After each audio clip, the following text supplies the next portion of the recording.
कहते हैं कि होके मायूस ना, यूं शाम की तरह ढलते रहिए। जिंदगी एक भोर है, सूरज की तरह निकलते रहिए।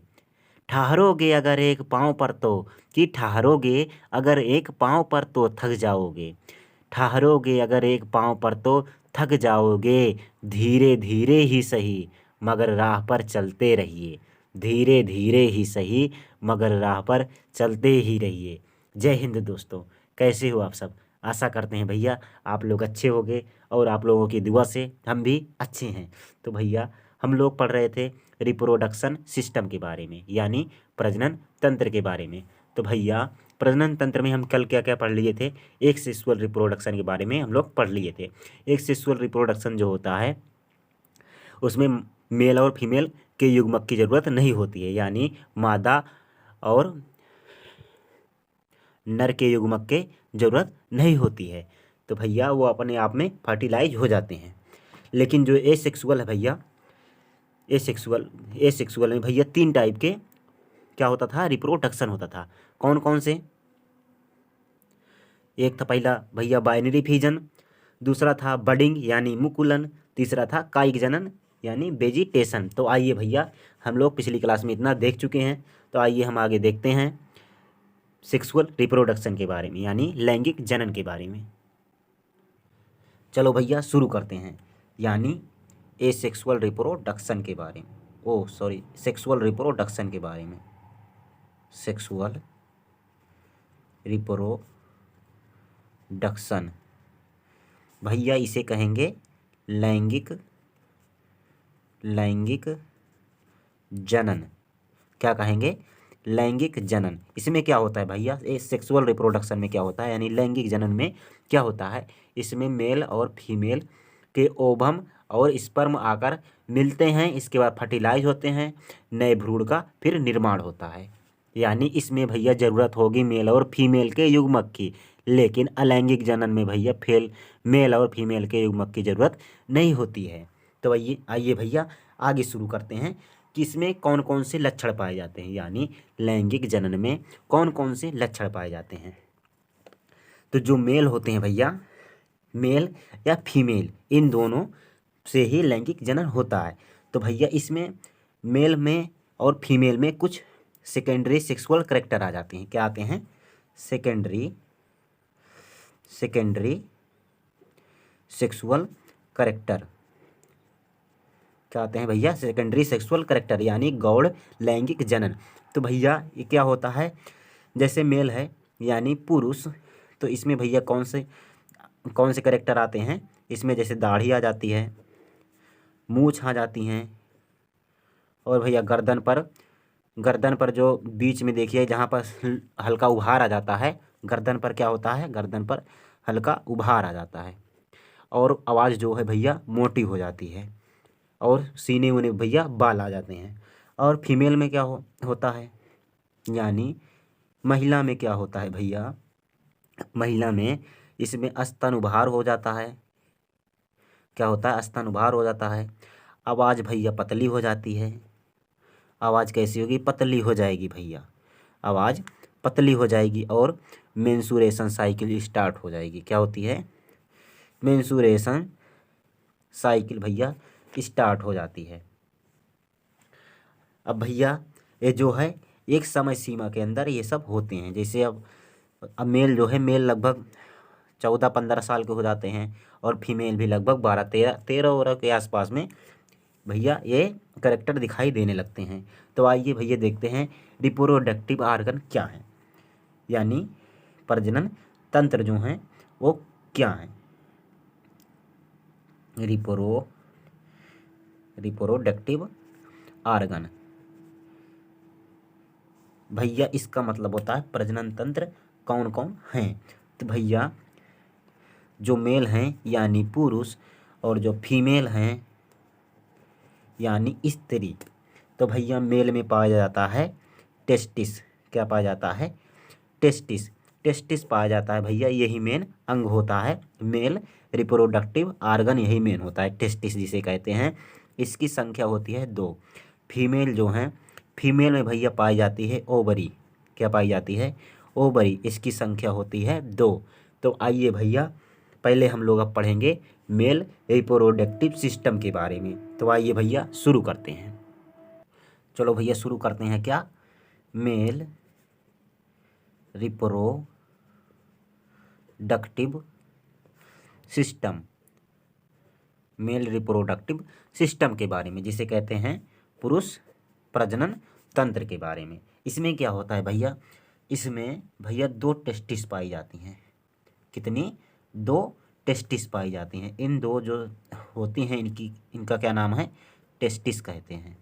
इसके ऊपर हल्की परत की भैया एक लेयर होती है।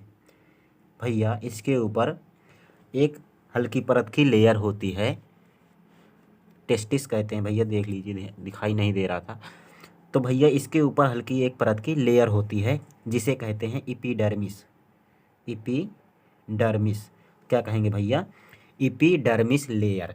अब भैया इसमें से नसें निकली हुई होती हैं, 2 नसें आई होती हैं जो भैया यहाँ पेनिस से जुड़ी रहती हैं। किससे? पेनिस से जुड़ी रहती हैं। पेनिस जो है भैया ये पेशाब और शीशम मार्ग प्रदान करता है इन सब का। तो भैया इन नसों को क्या कहते हैं, इन नसों को कहते हैं वेस डिफरेंस। क्या कहेंगे, वेस डिफरेंस। भैया वेस डिफरेंस ये दोनों हैं। ये है पेनिस भैया, और ऊपर से भैया नसें आई होती हैं, ये होती हैं किडनी वाली। कौन सी? किडनी वाली भैया, जो पेशाब को लेकर आती हैं। तो पेनिस के रास्ते बाहर चला जाता है। इसमें जो टेस्टिस हैं, इसमें भैया क्या क्या बनता है, टेस्टिस में क्या क्या होता है, इसमें 2 चीज़ें बनती हैं भैया। जो टेस्टिस हैं इसमें 2 चीज़ें बनती हैं। ये पुरुष का मेन जननांग होते हैं यही। इसमें 2 चीज़ें कौन कौन सी बनती हैं? तो पहली बनती है टेस्टोस्टेरोन। क्या बनती है? टेस्टोस्टेरोन हार्मोन बनता है भैया, टेस्टोस्टेरोन हार्मोन बनता है। और दूसरा क्या बनता है? दूसरा बनता है स्पर्म। क्या बनता है? स्पर्म, जिसे हिंदी में कहते हैं शुक्राणु। क्या कहेंगे? शुक्राणु। जो अगर आदमी की पेशाब होती है, बदबू किसकी वजह से आती है? इसी टेस्टोस्टेरोन हार्मोन की वजह से। भैया बदबू जो है किसकी वजह से आती है? टेस्टोस्टेरोन हार्मोन जो पाया जाता है उसी की वजह से भैया बदबू आती है पेशाब में। तो आशा करते हैं भैया आप लोग इतना समझ में आया होगा। अगर इतने में से कुछ भी नहीं समझ में आया होगा तो कमेंट बॉक्स में आप ज़रूर पूछ सकते हैं। तो भैया इसके बाद आता है, अगर इसमें बना टेस्टोस्टेरोन बना और हार्मोन यानी स्पर्म बना, तो भैया जो स्पर्म एक बार में निकलता है वो लगभग 7 ml होता है। स्पर्म जो होता है कितना? लगभग 7 ml। इस 7 ml स्पर्म में भैया 20 लाख शुक्राणु होते हैं। क्या होते हैं? 20 लाख स्पर्म होते हैं।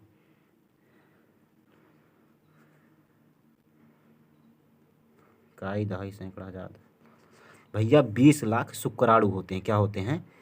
20 लाख शुक्राणु। इनकी संख्या कितनी होती है भैया? स्पर्म की संख्या भैया 20 लाख होती है। तो ये क्या करते हैं, जैसे पहुंचते हैं भैया बाहर निकलते हैं, ये इधर उधर खूब तेज़ स्पीड में भागना शुरू कर देते हैं। तो इसमें भैया 2 प्रकार के स्पर्म पाए जाते हैं। एक होते हैं पूँछ वाले स्पर्म की संख्या भैया कुछ इस प्रकार होती है। एक होते हैं बिना पूँछ वाले। तो जो पूँछ वाले स्पर्म हैं यही भैया फर्टिलाइज होते हैं, यही भैया जाकर ओवम से मिलते हैं। स्पर्म भैया ओवम से जाकर कौन मिलते हैं? जिसमें पूँछ होती है, खूब स्पीड में यही जाते हैं और भैया स्पर्म से मिलते हैं। और जो भैया जिसकी पूँछ नहीं होगी वो नहीं जाएंगे, क्योंकि ये पूँछ जो है ये मोशन का काम करती है, यानी दौड़ाने यानी तेज़ भागने का काम किसका होता है? ये पूँछिया का होता है। तो आइए भैया आगे देखते हैं। भैया अब जो टेस्टिस है, टेस्टिस में जो नसें हैं दोनों, वेस डिफरेंस जिसे कहते हैं। अगर भैया जब नसबंदी होती है तो इन्हीं नसों को ब्लॉक कर दिया जाता है, यानी काट के बांध दिया जाता है। क्या होता है? काट कर बांध दिया जाता है। तो इसे क्या कहते हैं? नसबंदी। क्या कहेंगे?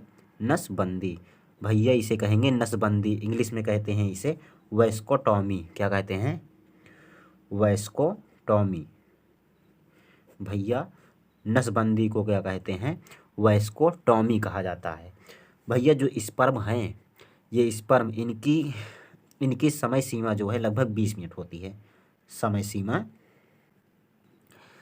सीमा कितनी होती है भैया? लगभग 20 मिनट।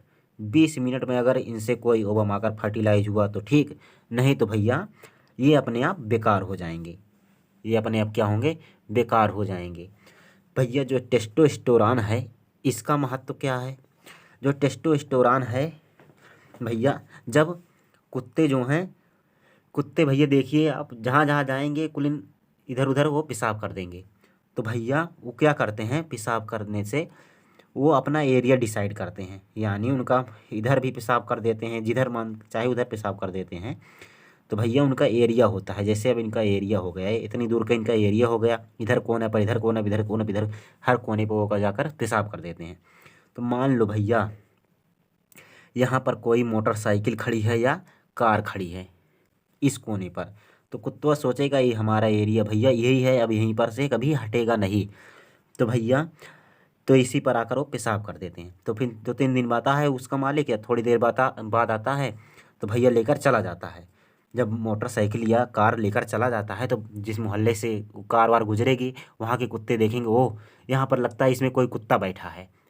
तो भैया वो उस गाड़ी को रपटा लेते हैं, उसे दौड़ा लेते हैं। तो भैया वो सोचेंगे उसमें उस गड़िया में कौन कुत्ता उत्ता बैठा होगा, भाव भाव भाव करके रपटा लेते हैं। इसीलिए भैया कि गाड़ियों को भैया क्यों रपटाते हैं कुत्ते, तो इसीलिए भैया रपटाते हैं। आशा करते हैं भैया आप लोगों को इतना समझ में आया होगा। जब मिलिट्री यानी आर्मी की ट्रेनिंग दी जाती है, आर्मी ट्रेनिंग में भैया ट्रेनिंग में भी सिखाया जाता है कि भैया अगर आपका कैंप कहीं भी लगा हुआ है, जंगल में कहीं भी आप कैंप लगाए हुए हैं, तो कैंप के चारों तरफ भैया पेशाब कर दें। क्या कर दें? पेशाब कर दें, ताकि भैया जो जंगली जानवर हैं वो दूसरे के एरिया में जाना नहीं चाहते हैं। यानी कोई भी जो जानवर हैं वो सूंघते हैं, उनके सूंघने की क्षमता बहुत तेज़ होती है, तो भैया वो सूंघते रहते हैं, यानी अगर पेशाब करे रहेंगे तो जानेंगे दूसरे का इलाका है। तो इसीलिए भैया वो लोग दूसरे इलाके में जाना पसंद नहीं करते हैं। तो भैया आर्मी में ये ट्रेनिंग दी जाती है। और भैया जो टेस्टिस है, टेस्टिस में भैया जो एपिडर्मिस लेयर है, चोट वोट लग जाने पर भैया यही इसमें पानी भर जाता है। इसमें पानी भर जाता है तो क्या हो जाता है? हाइड्रोसील नामक बीमारी हो जाती है। क्या होती है? हाइड्रोसील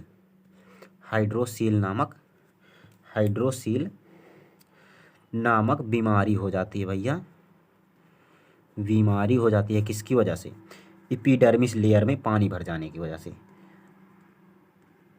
एपिडर्मिस में पानी भर जाने की वजह से भैया हाइड्रोसील नामक बीमारी हो जाती है। आप लोग ध्यान दीजिएगा। आशा करते हैं भैया आप लोग इतना समझ में आया होगा। आज के लिए रखते हैं बस इतना ही। वीडियो अच्छा लगा हो कर दीजिए लाइक, चैनल पे अगर नए आए हो कर लीजिए सब्सक्राइब। मिलेंगे नेक्स्ट वीडियो में। जय हिंद जय भारत। और हाँ, दोस्तों के साथ भी शेयर करना ना भूलें। जय हिंद जय भारत।